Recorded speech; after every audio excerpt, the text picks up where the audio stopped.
So good morning, everyone. Welcome to our Surrogacy and IVF live webinar, and appreciate for everybody's participation. My name is Miranda, International Patient Coordinator of Global Fertility and Genetics. So today we will have three speakers to give us a presentation.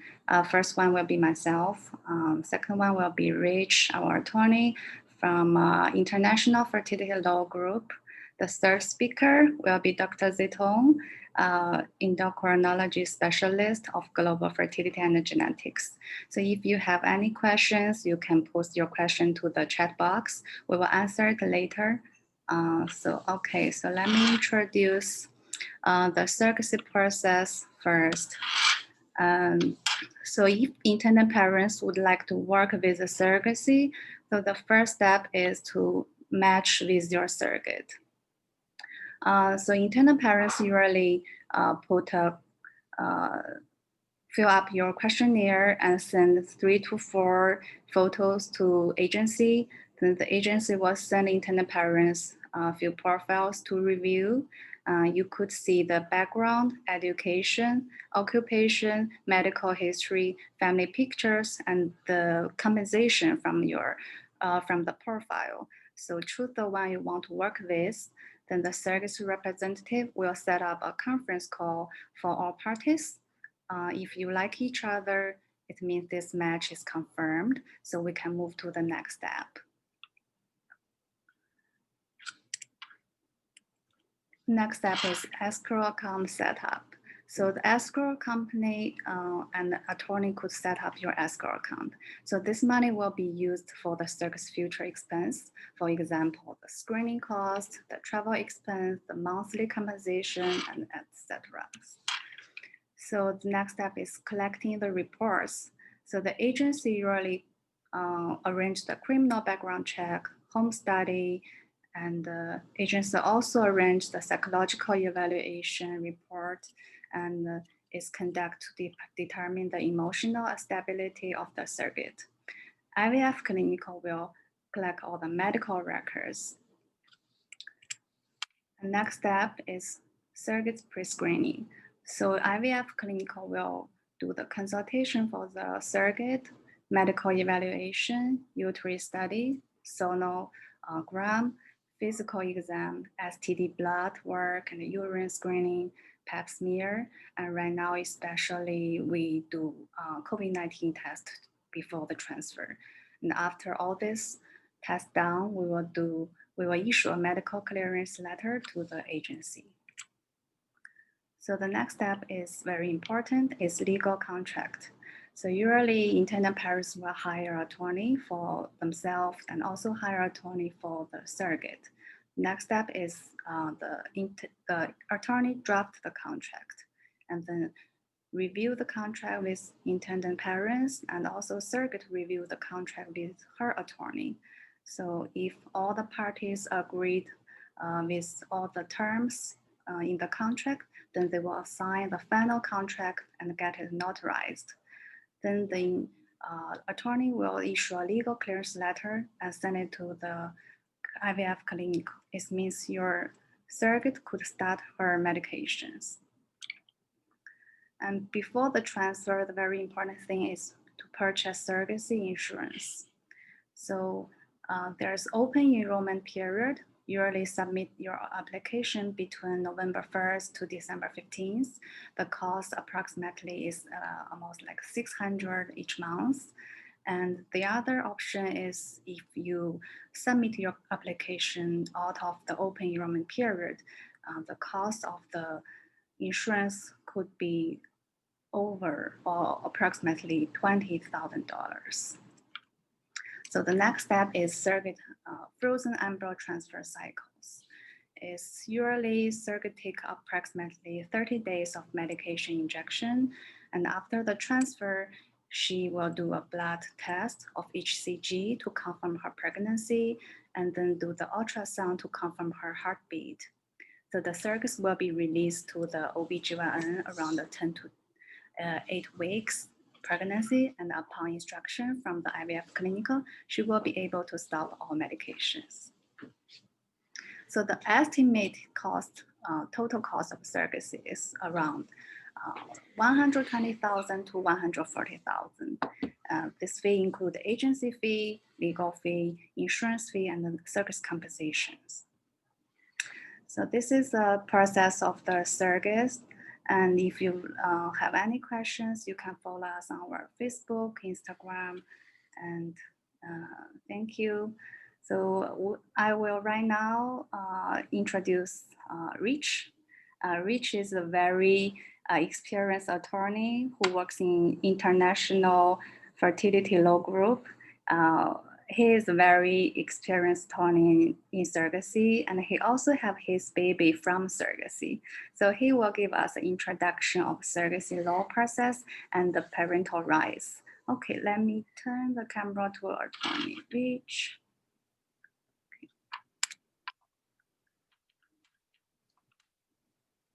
Okay, so Rich, you can share your screen. Okay.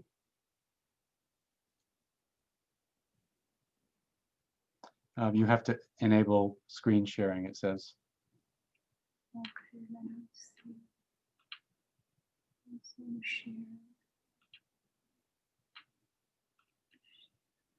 Stop share. Okay, you can share yours right now. There we go. Yeah. Okay. All right. Well, hi, everybody. Thank you for having me today, Miranda. I want to talk to you about the legal process for surrogacy in the United States. As you may know, the United States is widely accepted as the best place in the world for surrogacy. We have the legal foundation to protect the parties, and we have some of the best medical in the world. Now, surrogacy law in the US is state by state. It is not a federal law. So each state sets its own rules and procedures on how to go through surrogacy and how ultimately to establish the intended parents as the legal parents.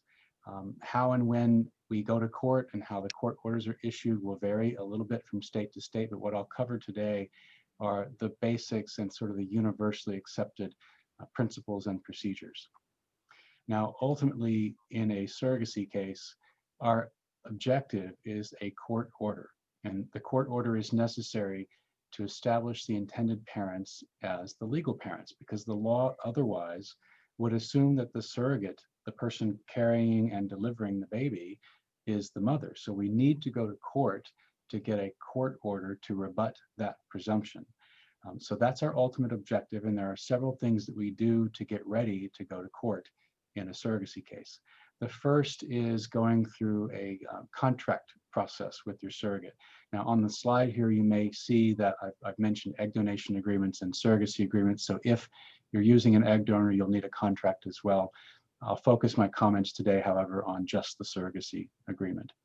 So after you've matched with a surrogate and the doctor has medically screened and cleared your surrogate, that is the time to start working on a surrogacy agreement between you and your surrogate. Now, these documents are template-based. We've been doing this since 1992, over 30,000 cases, but we do customize the contracts to the specifics of each case. So what will typically happen is we will get the details of your match sent to us by your surrogacy program, and we will incorporate those details into the contract. You will see the contract draft first, and after we've explained it to you and you are comfortable with it, we will send it to your surrogate's attorney. She is required to have a separate attorney in this process, and they will review the contract with her. They will let us know if they have any changes that we should be discussing with you, and then we will finalize the contract after all parties have agreed on the changes.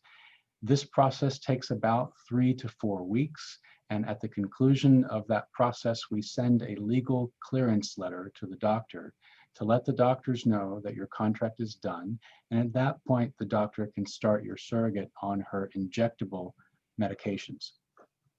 Now, in the contract, in terms of the content of the contract, I'll skim over this fairly quickly for you, but of course, we cover the surrogate's fees and expenses as outlined by the surrogacy program.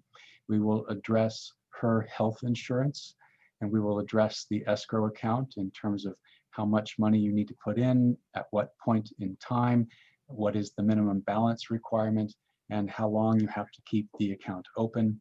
We will touch on the issues of your surrogate's conduct during the pregnancy, basically that she agrees to follow doctor's orders, submit to any tests that are needed, and to keep you updated on the progress of the pregnancy.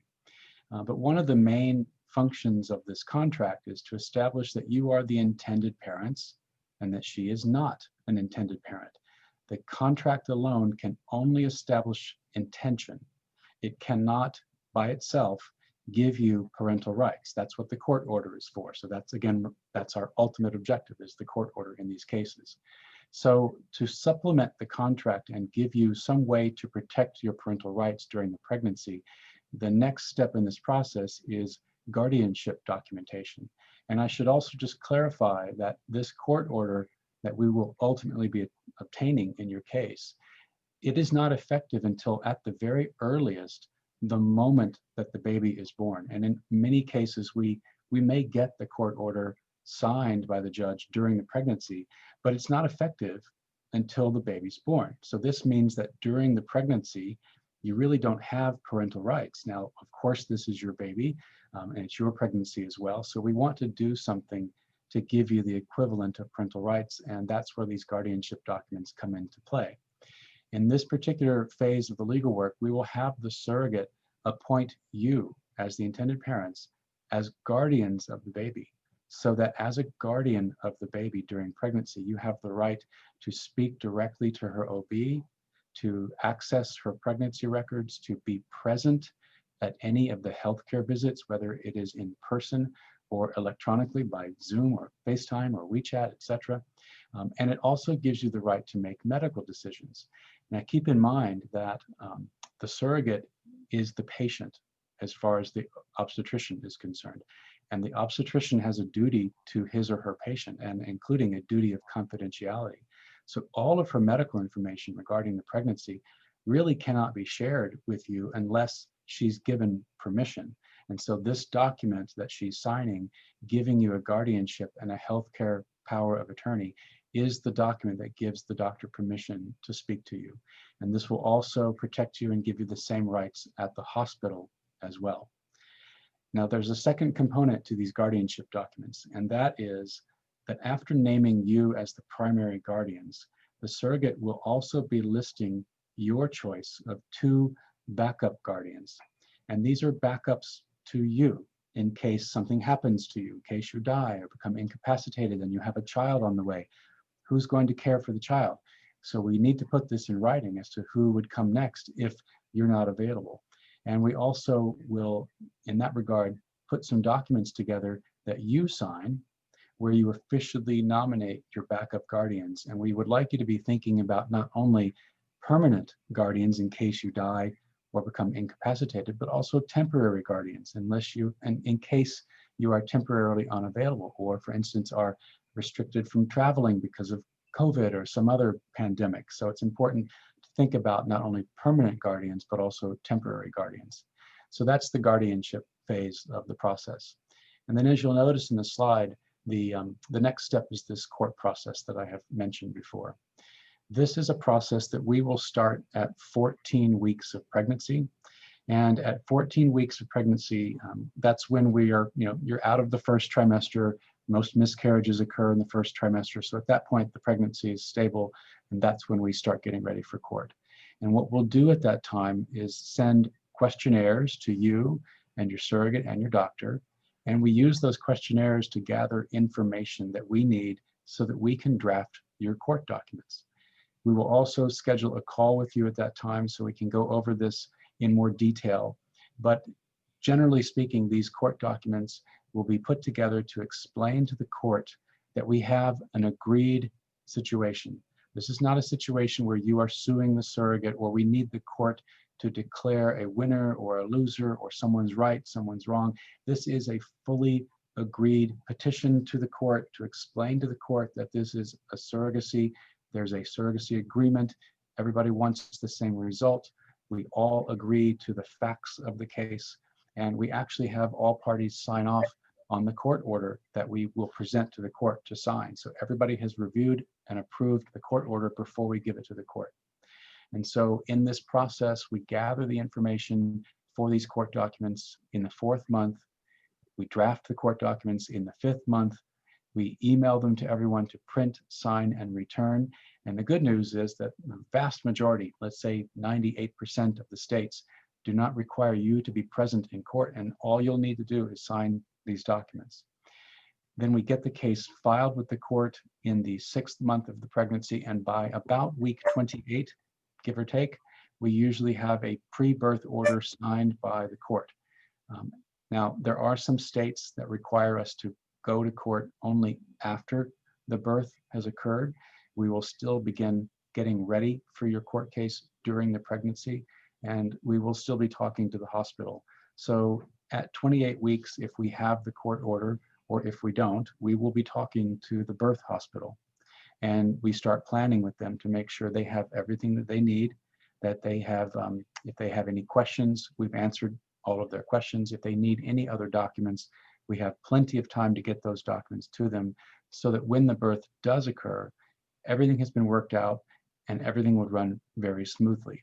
Now, if you happen to be, your surrogate happens to be in a state that is a post-birth state where we cannot go to court until after the birth, that's another reason why these guardianship documents that she has signed will become very important, because these documents will allow you to do everything that you need to do in the hospital as any other parent would.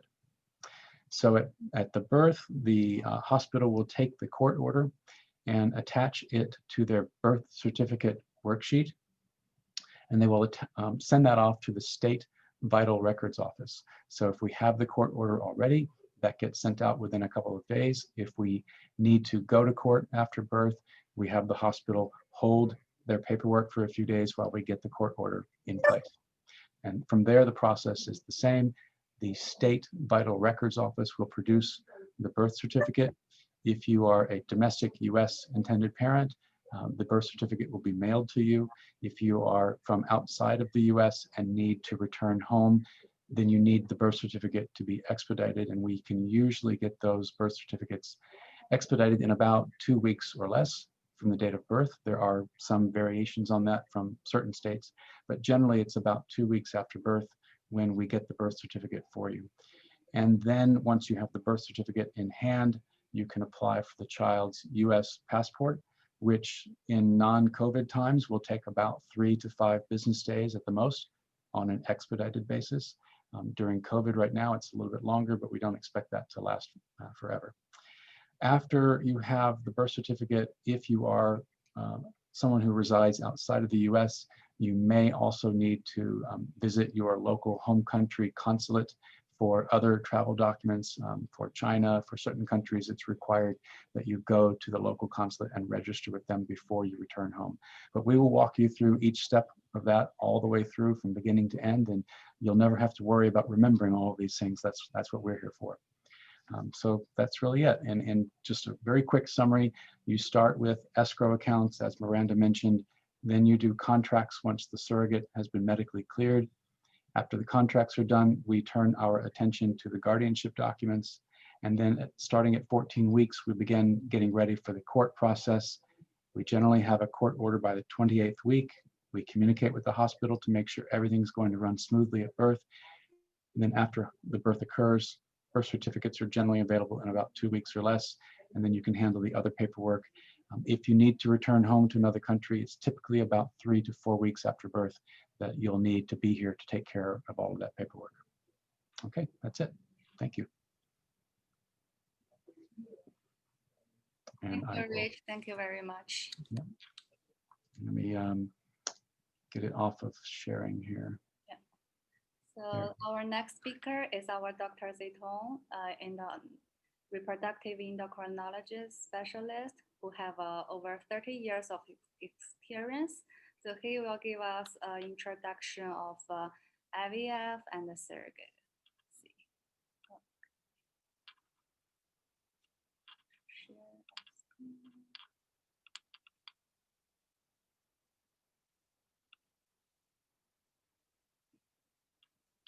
You could see our screen, right? Rich. Okay. Could you put it on presentation? Like this? Right, I think so. Okay. Hello, hi. I'm going to go through a little bit of the medical aspects of infertility and surrogacy and what decisions we need to think about when we do these cases.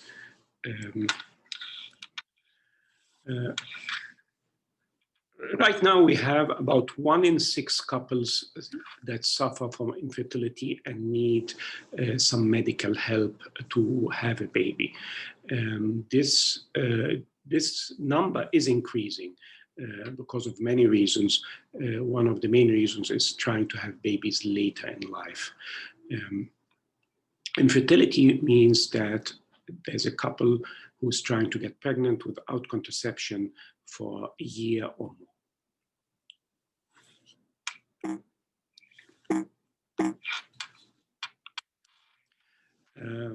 These are some of the causes, traditional causes for infertility. You can see that the sperm problems are a significant percentage of infertility patients. There are also a significant percentage, about 20%, that's unexplained infertility. This means that all our tests were normal, but still the couple has difficulty in getting pregnant. Then there are patients who don't ovulate, having a problem. There are patients with obstructed tubes. There are patients with endometriosis. And there are also patients with a problem with the uterus.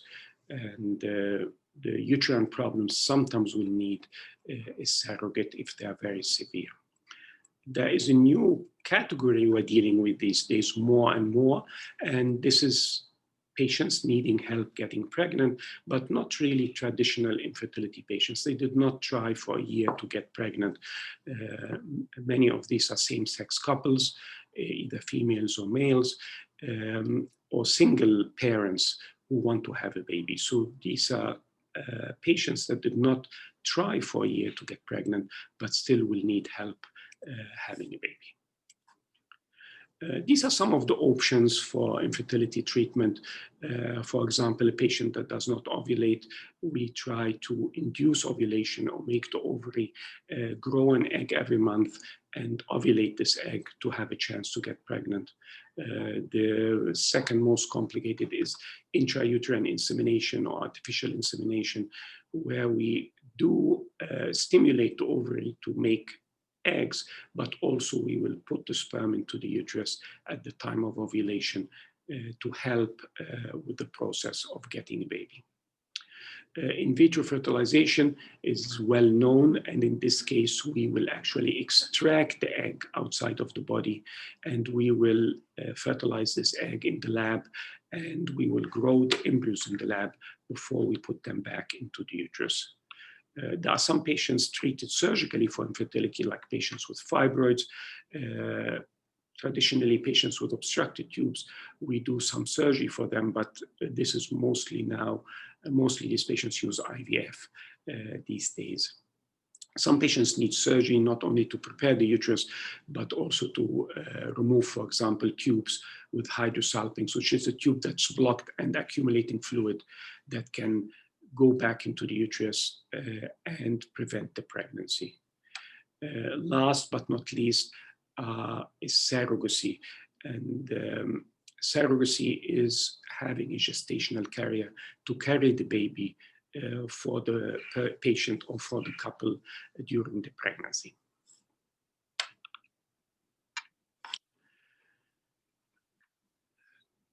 In this case, the intended parent's embryos will be transferred to the uterus of a gestational carrier, to the surrogate, and she will carry the baby through the pregnancy, and she will also deliver the baby at the end of the pregnancy.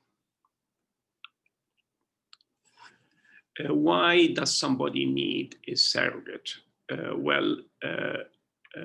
Factors with the uterus, if there's a problem with the uterus, if some patients, for example, are born without a uterus. Some patients might have surgery on the uterus and it needed to be removed for some reason, including cancer. And we have a lot of cancer survivors these days that can may want to get pregnant later on. The uterus might not be functioning well. And many times we can correct a uterus like that with surgically, but there are some cases which are very severe, like severe scarring, multiple fibroids in the uterus, and this uterus will not be able to carry the baby safely. A woman can have difficulty carrying a pregnancy because she has severe medical conditions like heart conditions that puts her at severe risk if she has a pregnancy and delivery. Also, some women will suffer from multiple miscarriages, and some of these miscarriage cases can be treated medically or surgically, but some of them are not easily solvable and will need a surrogate. Same-sex couples, if we have a gay couple, male gay couple, we will not have a uterus available in this family, so we will need a surrogate to carry the baby. And some patients use surrogacy because of personal reasons, not wanting or not able to carry a pregnancy. The first step in this process is probably decision. That is the most difficult hurdle, to make a decision what to do. Like a decision if we're going to use a surrogate or not, if we're even going to go through this process. Then there will be other decisions after we decide to go with a surrogate, which is which egg to use, what type of egg. Are we using the egg of the partner or the wife or the girlfriend or so, or are we using an egg from a donor because we cannot use the partner's egg? Again, what sperm to use? If we're going to use a partner sperm, or if we're going to use donor sperm, or if there's a same-sex couple, which one will give the sperm, if it's the one or the other, or maybe mix the sperm together, which can be done also. After this process, we need also to choose a surrogate, and that's the matching process to the surrogate. The surrogate will have also some right to choose the couple, and the couple will need to choose a surrogate that they're comfortable with. We need also to make some decisions about other procedures during the assisted reproductive cycle or the IVF cycle. There are some different procedures that can be done during the cycle, and we need to make a decision if we're going to do that or not.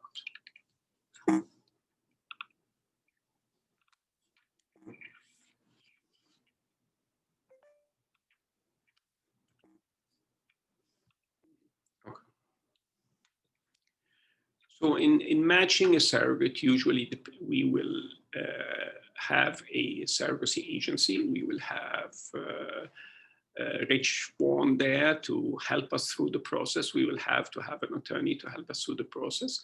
But the surrogate and the patients have to choose each other. And that's the matching process.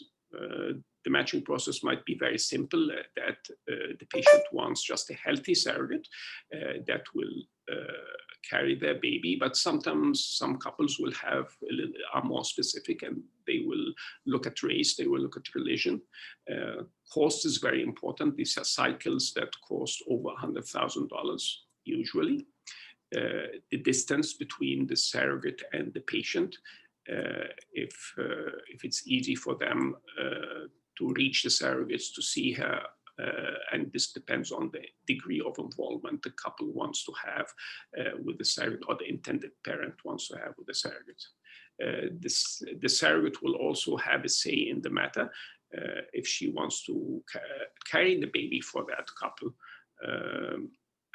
If she will accept married couples only, if the surrogate will accept a same-sex couple or a single parent. You know, we're dealing with human beings here, and everybody has his own beliefs and preferences. So we have to have a match this in the intended parents to the surrogate, and everybody has to be comfortable in this process. Part of the matching process is also to talk to the surrogates about what she will accept during the pregnancy and what she will not accept during the pregnancy. And this is very important. Sometimes the baby will have medical problems or genetic problems, and the intended parents will choose to abort this pregnancy because they are afraid that the baby will have a problem. And the surrogate has to be comfortable with that. Fetal reduction is also an issue. Usually we will try to make a pregnancy with only a singleton pregnancy with only one baby in the uterus. Sometimes the couple and the surrogate will opt to put more than one embryo, which usually we do not advise. Sometimes one embryo will divide into two. And in this case, we need to have a good understanding with the surrogate if she will accept the fetal reduction, which means to reduce the pregnancy from 2 to 1, for example. There are some invasive procedures during the pregnancy that might be needed to diagnose problems with the pregnancy, and the surrogate has to be comfortable with that, including amniocentesis or CVS, chorionic villus sampling, where we take a sample from the placenta to diagnose some problems with the baby. So these are things that will be discussed always with the surrogate before the cycle.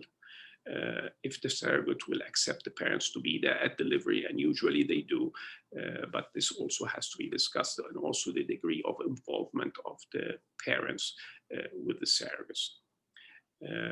If the patient needs a cesarean section during delivery or an operative delivery, if it's advised by the physician, will the surrogate agree to that? And all these are important points to go over with the couple and the patient before the match is complete.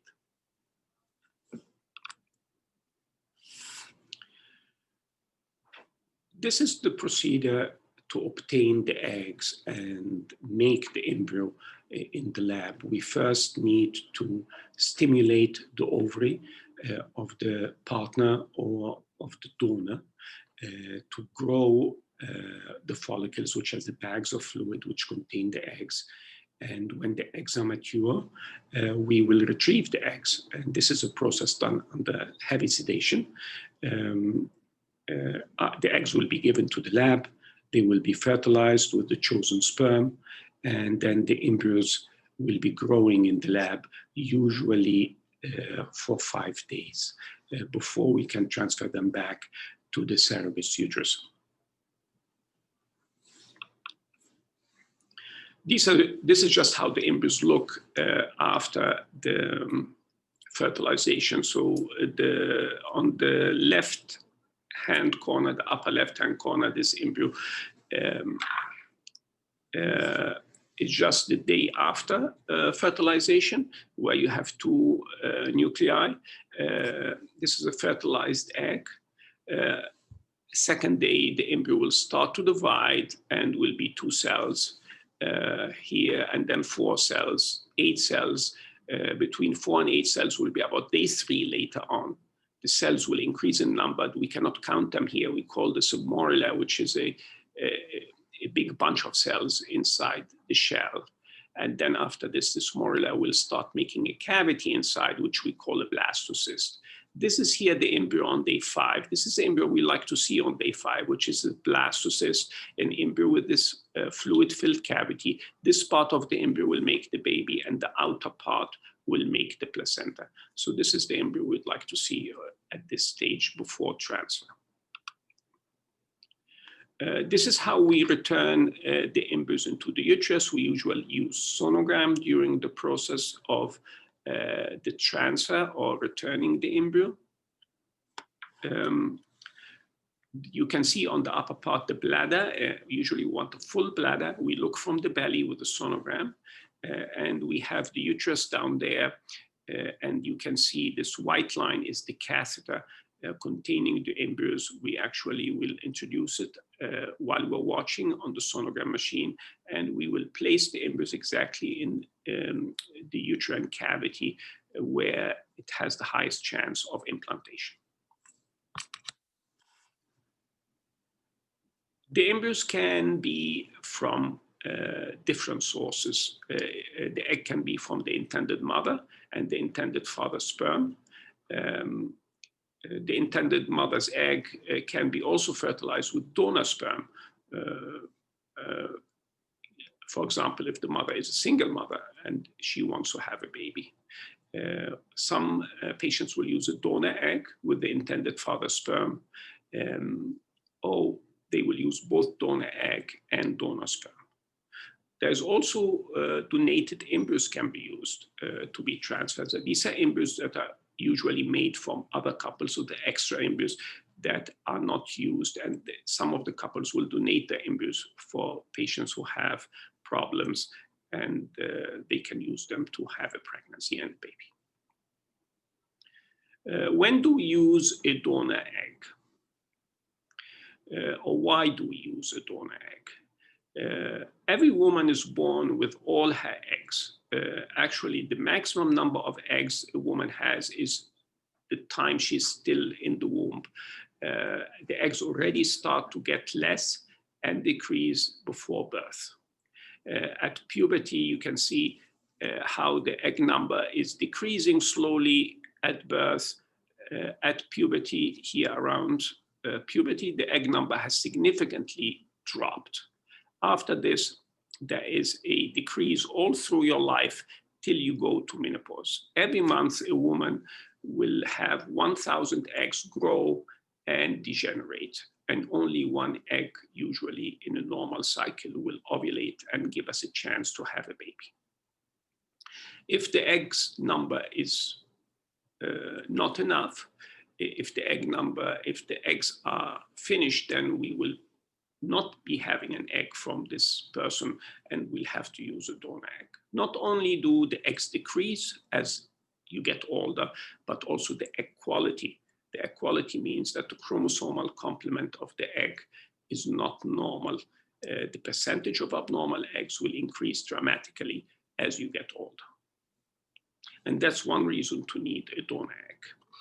So donor egg is usually used in women that are older, especially over 40.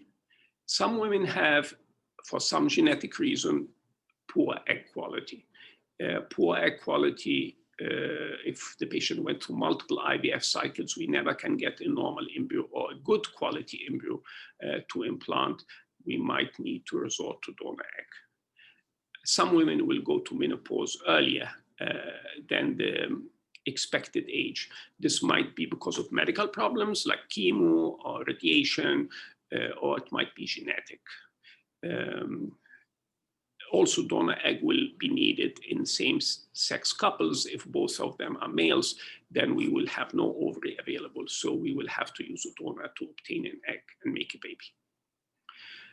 The donor will undergo an IVF cycle. The eggs will be fertilized with the chosen sperm, and then the recipient mother or the surrogate will carry the baby. Right now, we have a lot of other options with donation. There are egg banks that have frozen donor eggs. And so you have the eggs already ready. You don't need to stimulate the donor again. And a lot of couples will buy frozen eggs from the egg bank. Again, decisions regarding the sperm. Are we using the partner sperm? Which partner? Are we using donor sperm? So all these decisions will need to be made before we proceed with the cycle.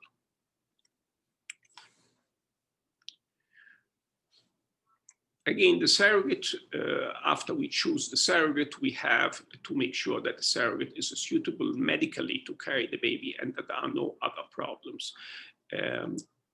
We usually would want a surrogate that had a baby before without problem and no medical problems during pregnancy. We look at the weight of the surrogate. Usually we want a BMI between 18 and 35. We look at the age. We want the age to be between 21 and 44.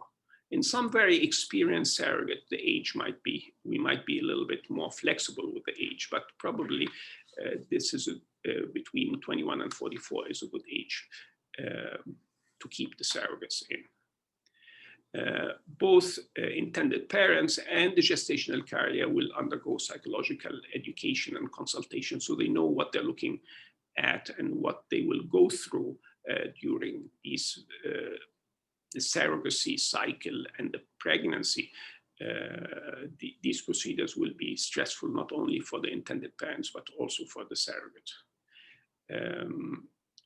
The intended parents will also have to be screened because we need to make sure that the surrogate is safe.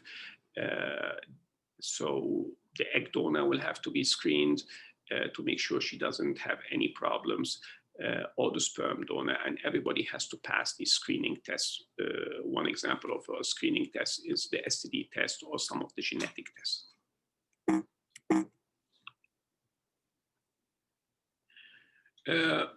This is how the process will go with the surrogate.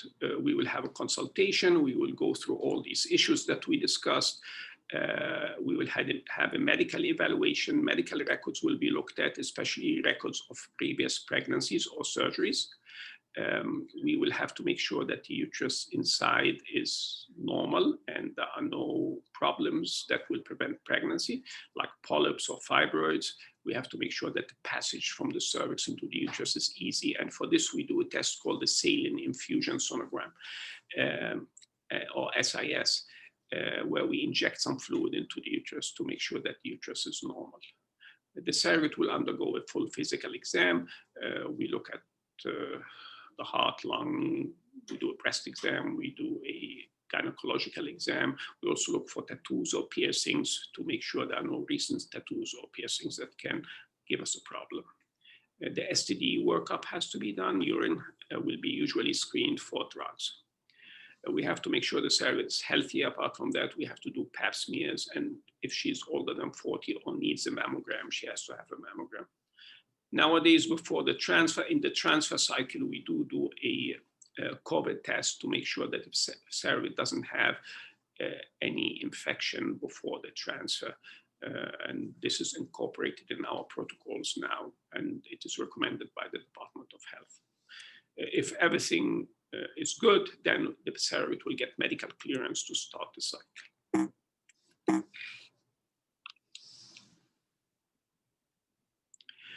Usually when we have a surrogacy pregnancy, we want a singleton pregnancy. We want only one baby in the uterus. Many people can carry twins, but twins do have a higher rate of complications, both for the mother and the babies. Some surrogates might accept carrying twins, and this is usually incorporated in the agreement between the surrogate and the parents. It's something we need to talk about.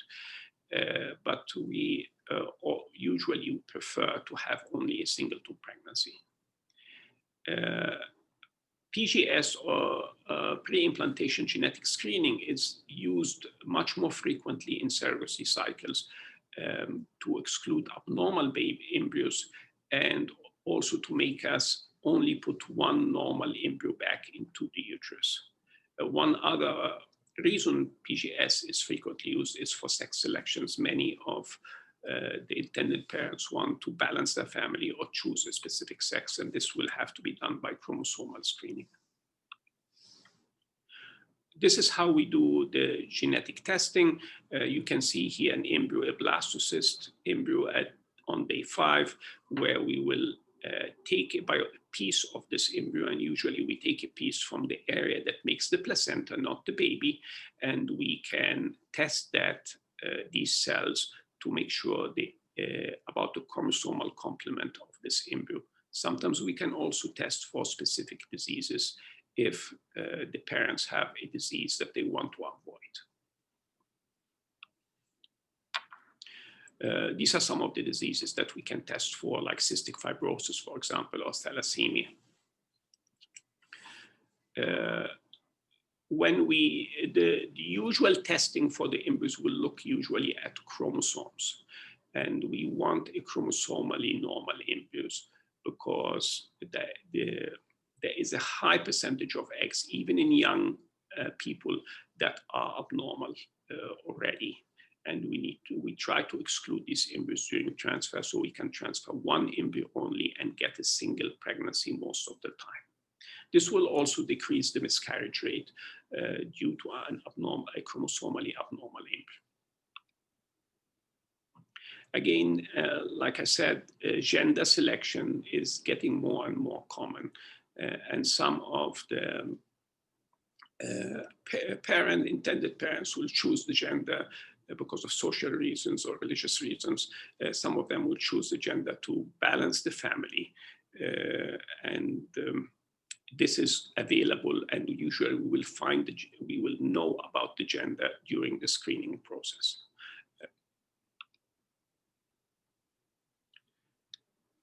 When after the embryos are ready, they are usually frozen, and we did the testing on the embryos. The surrogate will undergo treatment.